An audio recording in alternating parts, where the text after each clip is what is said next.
Oke brother, apa kabar kalian? Semoga kabar kalian baik-baik saja. Kembali lagi di channel RF Film. Di video kali ini, kita akan merangkum alur cerita dari film Angel Warrior. Sebelum kita ke alur ceritanya, jangan lupa subscribe agar channel ini bisa terus berkembang. Kita ke intro dulu.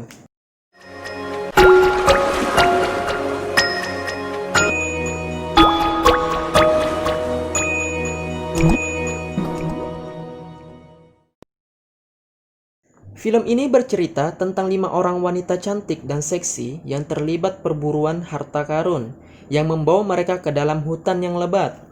Dan akhirnya mereka harus berhadapan dengan tentara bayaran yang juga menginginkan harta karun tersebut. Penasaran seperti apa alur ceritanya? Langsung kita ke videonya. Video ini diawali ketika 5 wanita petualang pergi ke suatu pesta. Salah satu dari mereka, sebut saja namanya Yan Yan, diganggu oleh seorang laki-laki yang lagi mabuk dan memeluknya dari belakang. Yan Yan pun dengan refleks menendang otong laki-laki tersebut, hingga akhirnya laki-laki tersebut bonyok dan otongnya pun kesakitan.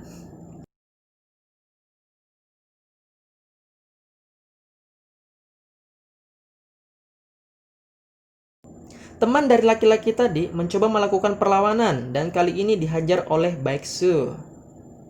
Alhasil bonyok lagi. Kelima wanita ini mempunyai kelebihan ilmu bela diri. Yang pertama, Baeksu. Baeksu adalah pimpinan petualang yang ekstrim dan juga menjabat sebagai direktur di salah satu perusahaan besar. Yang kedua, yaitu Ahta. Ahta adalah anggota pelindung satwa liar.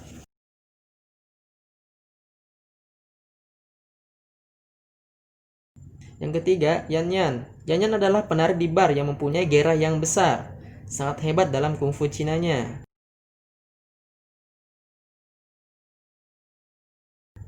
Yang keempat, Tong Tong. Tong Tong adalah seorang arkeolog, penyebar, dan tahu banyak bahasa. Dan yang terakhir, Ding Dong. Ding Dong adalah adik sepupu Baeksu. Pekerjaannya adalah online shop.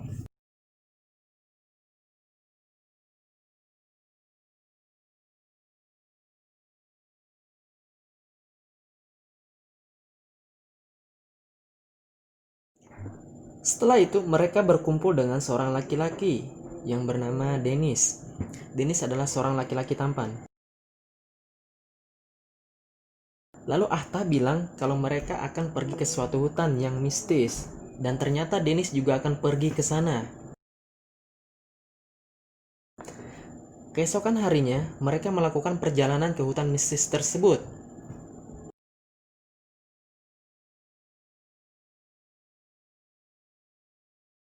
Hingga tibalah mereka di Rimba Kena. Rimba Kena adalah hutan yang mistis. Tim Dennis dan tim Baeksu berpisah. Mereka melakukan perjalanan yang berbeda. Setelah itu Baeksu dan adik-adiknya dihadang oleh penghuni hutan Rimba Kena.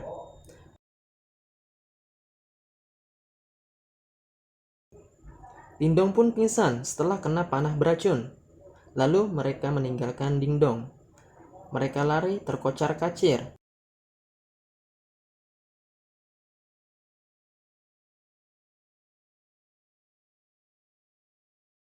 Dan kali ini Ahta juga terkena perangkap.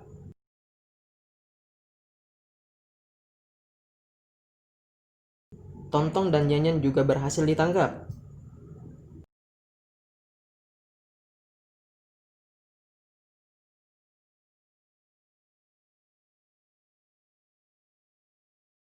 Baeksu dan Loyin berhasil selamat. Ternyata Loyin juga mempunyai kungfu yang hebat hingga berhasil menyelamatkan Baeksu. Dennis dan Ahsen berhasil selamat.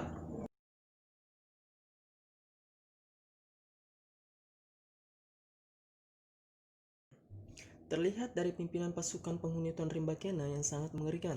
Loyin dan Baeksu pergi untuk menyelamatkan keempat adiknya. Baeksu berhasil menyelamatkan adik-adiknya, tetapi mereka dihadang. Tiba-tiba keluarlah pimpinan penghuni hutan Rimba Kena yang ingin menantang Loyin untuk berduel. terjadilah perkelahian di sana.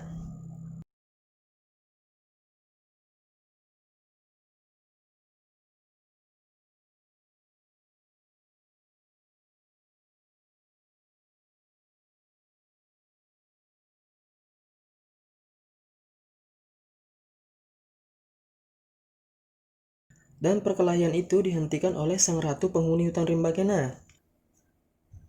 Karena pada waktu itu sang ratu pernah berduel dengan Loyin, tetapi Loyin tidak membunuhnya. Dan ratu pun berbalas budi karena sang ratu menganggap Loyin bukanlah orang jahat.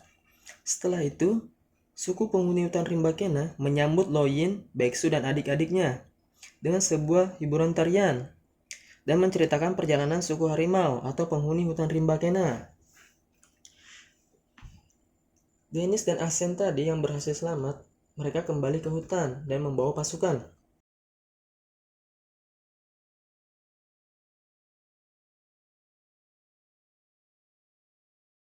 Ahsen pun tidak terima karena tempat kelahirannya dihancurkan.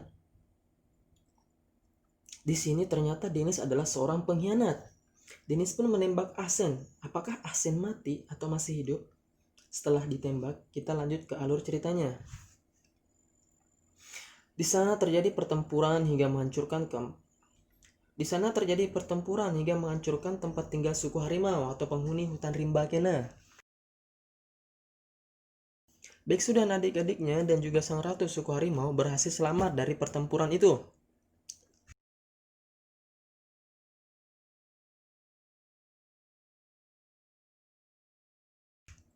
Ternyata Ahsen pun masih hidup. Dan Ahsen pun berniat untuk balas dendam kepada Dennis karena Dennis telah mengkhianatinya. Di sini pasukan ayah Dennis kembali mencari dan ingin membunuh Loyin dan Baeksu.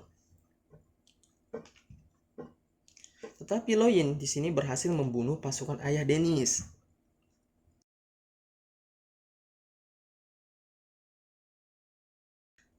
Setelah pasukan ayah Dennis mati, datanglah Dennis menembak Loyin.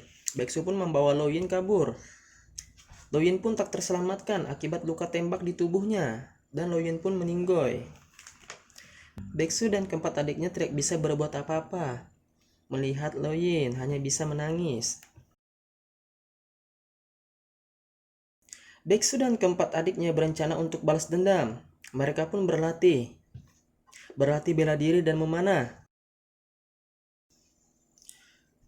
Dennis di sini sudah bosan lihat tingkah laku ayahnya yang selalu memarahinya. Akhirnya Dennis pun membunuh ayahnya.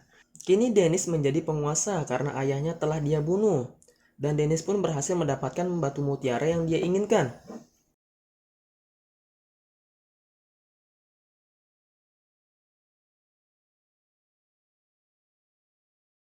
Mereka pun terus berlatih hingga pada akhirnya mereka berangkat dan melakukan penyerangan. Seluruh komplotan Dennis berhasil ditumbangkan.